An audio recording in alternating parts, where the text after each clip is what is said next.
Kolkata HC में ED का बड़ा आरोप। अपराध ममता बनर्जी ने किया। आईपीएसी मामले में ईडी की छापेमारी को लेकर जैसे ही सुनवाई शुरू हुई, कोर्ट रूम में सन्नाटा छा गया जब प्रवर्तन निदेशालय ने बेहद आक्रामक तेवर अपनाए। ईडी के वकील ने बिना लाग लपेट के कहा, इस रेड का तृणमूल कांग्रेस से कोई लेना देना नहीं है।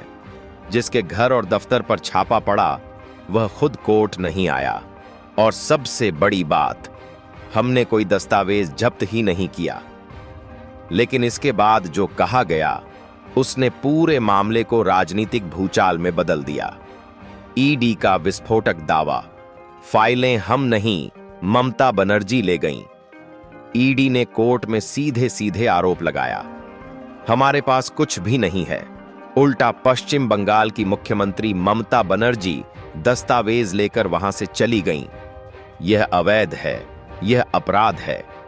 ईडी का कहना था कि मुख्यमंत्री ने जांच में हस्तक्षेप करते हुए रिकॉर्ड अपने कब्जे में लिया और अब उसी आधार पर याचिका दायर करवाई जा रही है। टीएमसी की दलील, राजनीतिक डेटा की गोपनीयता चाहिए। तृणमूल कांग्रेस के वकील ने पलटवार किया, हम सुप्रीम कोर्ट में पक्षकार नहीं हैं। यह मामला सीधे चुनाव से जुड़ा है। हमारा राजनीतिक डेटा सुरक्षित रहना चाहिए। मीडिया में लीक या राजनीतिक इस्तेमाल नहीं होना चाहिए।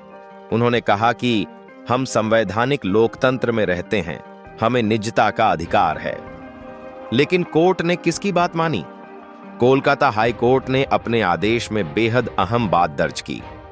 ईडी के पंचनामा के मुताबिक रेड के दौरान कोई भी दस्तावेज जब्त नहीं किया गया, और यही वो बिंदु था जिसने पूरी तस्वीर पलट दी। कोर्ट ने कहा, जब कोई दस्तावेज जब्त ही नहीं हुआ तो टीएमसी की यह आशंका कि डेटा का राजनीतिक दुरुपयोग होगा कानूनी तौर पर टिकती ही नहीं। नतीजा, टीएमसी की याचिका डिस्पोज्ड ऑफ।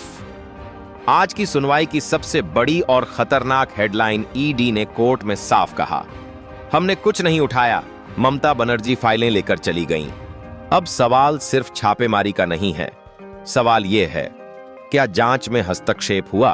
क्या मुख्यमंत्री पर लगे आरोप आगे किसी बड़ी कानूनी कार्रवाई की जमीन तैयार कर रहे हैं? बंगाल की राजनीति में यह लड़ाई अब सड़क से निकलकर सीधे अदालत और चुनावी रणभूमि में पहुंच चुकी है।